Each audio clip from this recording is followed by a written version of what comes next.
Today's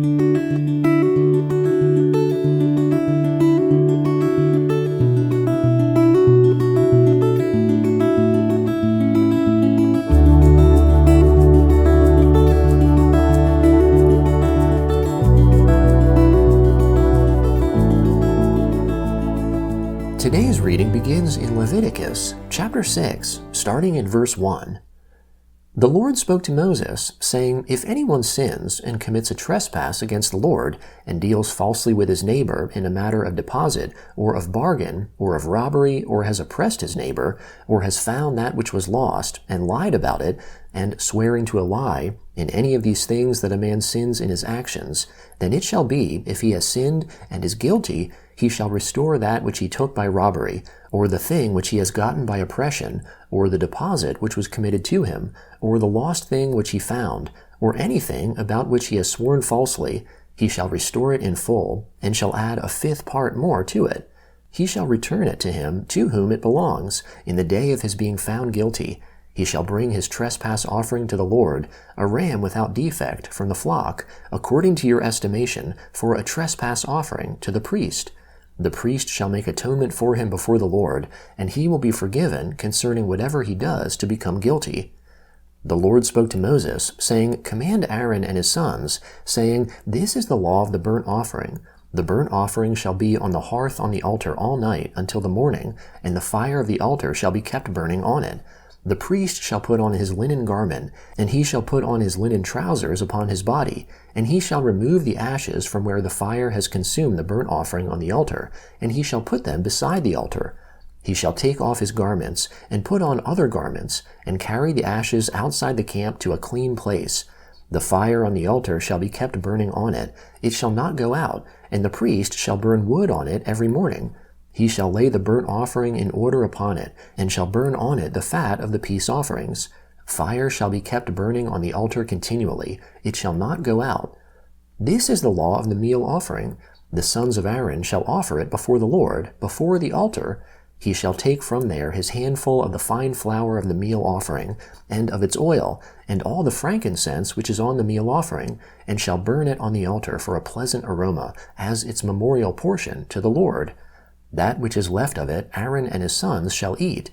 It shall be eaten without yeast, in a holy place. They shall eat it in the court of the tent of meeting. It shall not be baked with yeast.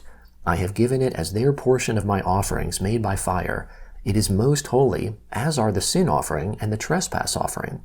Every male amongst the children of Aaron shall eat of it, as their portion forever throughout your generations, from the offerings of the Lord made by fire. Whoever touches them shall be holy. The Lord spoke to Moses, saying, This is the offering of Aaron and of his sons, which they shall offer to the Lord in the day when he is anointed, 1/10 of an ephah of fine flour for a meal offering perpetually, half of it in the morning, and half of it in the evening. It shall be made with oil in a griddle. When it is soaked, you shall bring it in. You shall offer the meal offering in baked pieces for a pleasant aroma to the Lord. The anointed priest that will be in his place from amongst his sons shall offer it. By a statute forever it shall be wholly burnt to the Lord. Every meal offering of a priest shall be wholly burned. It shall not be eaten.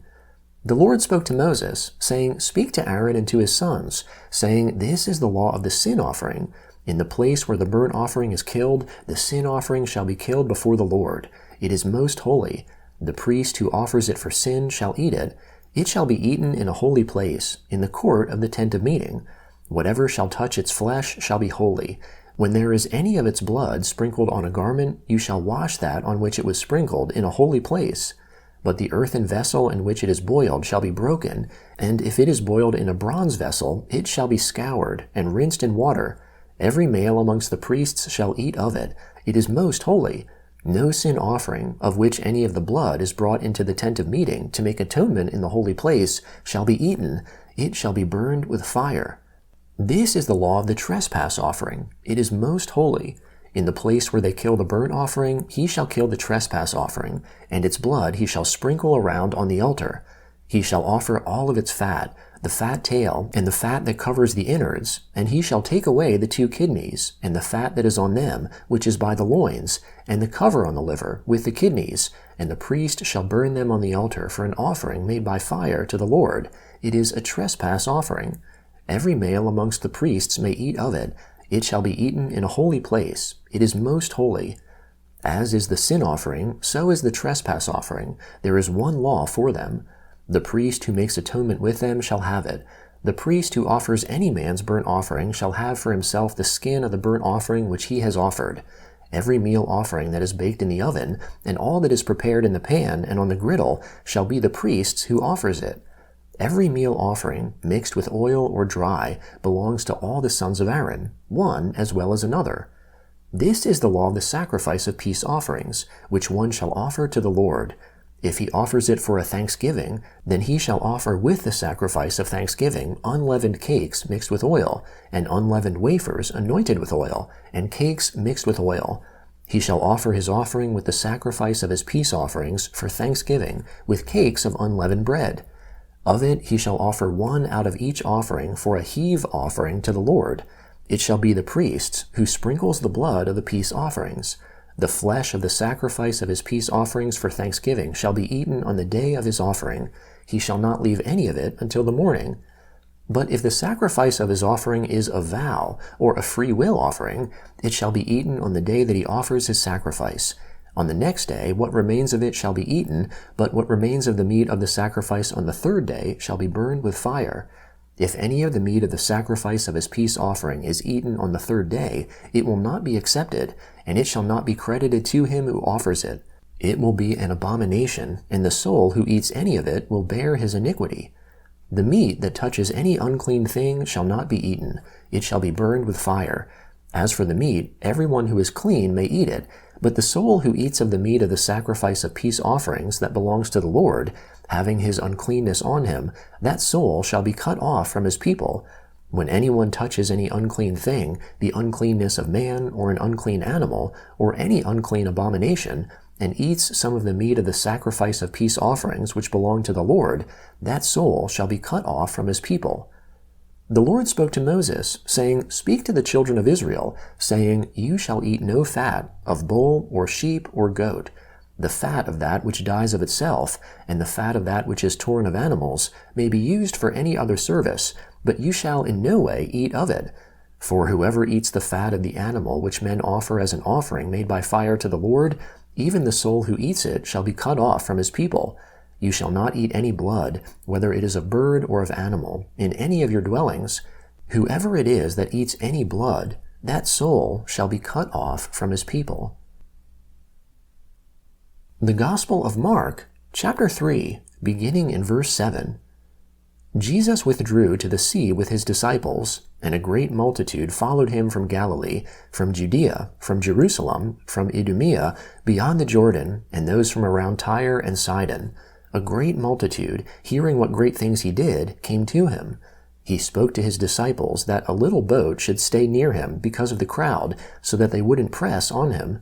For he had healed many, so that as many as had diseases pressed on him that they might touch him. The unclean spirits, whenever they saw him, fell down before him, and cried, You are the Son of God. He sternly warned them that they should not make him known. He went up into the mountain, and called to himself those whom he wanted, and they went to him.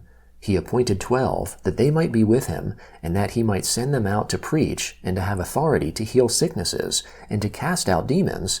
Simon, to whom he gave the name Peter, James the son of Zebedee, and John the brother of James, whom he called Boanerges, which means sons of thunder, Andrew, Philip, Bartholomew, Matthew, Thomas, James the son of Alphaeus, Thaddeus, Simon the Zealot, and Judas Iscariot, who also betrayed him. Then he came into a house. The multitude came together again, so that they could not so much as eat bread. When his friends heard it, they went out to seize him, for they said, He is insane. The scribes who came down from Jerusalem said, He has Beelzebub, and by the prince of demons he casts out the demons. He summoned them and said to them in parables, How can Satan cast out Satan? If a kingdom is divided against itself, that kingdom cannot stand. If a house is divided against itself, that house cannot stand. If Satan has risen up against himself and is divided, he can't stand, but has an end. But no one can enter into the house of the strong man to plunder unless he first binds the strong man. Then he will plunder his house. Most certainly I tell you, all sins of the descendants of man will be forgiven, including their blasphemies with which they may blaspheme. But whoever may blaspheme against the Holy Spirit never has forgiveness, but is subject to eternal condemnation, because they said, he has an unclean spirit. Psalm 37, beginning in verse 1. Don't fret because of evildoers, neither be envious against those who work unrighteousness, for they shall soon be cut down like the grass, and wither like the green herb. Trust in the Lord, and do good. Dwell in the land, and enjoy safe pasture. Also delight yourself in the Lord, and he will give you the desires of your heart. Commit your way to the Lord. Trust also in him, and he will do this. He will make your righteousness shine out like light, and your justice as the noonday sun. Rest in the Lord, and wait patiently for him. Don't fret because of him who prospers in his way, because of the man who makes wicked plots happen. Cease from anger, and forsake wrath. Don't fret, it leads only to evil doing.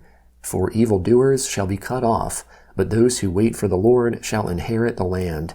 For yet a little while, and the wicked will be no more. Yes, though you look for his place, he isn't there. But the humble shall inherit the land, and shall delight themselves in the abundance of peace. Proverbs chapter 10, beginning in verse 3. The Lord will not allow the soul of the righteous to go hungry, but he thrusts away the desire of the wicked.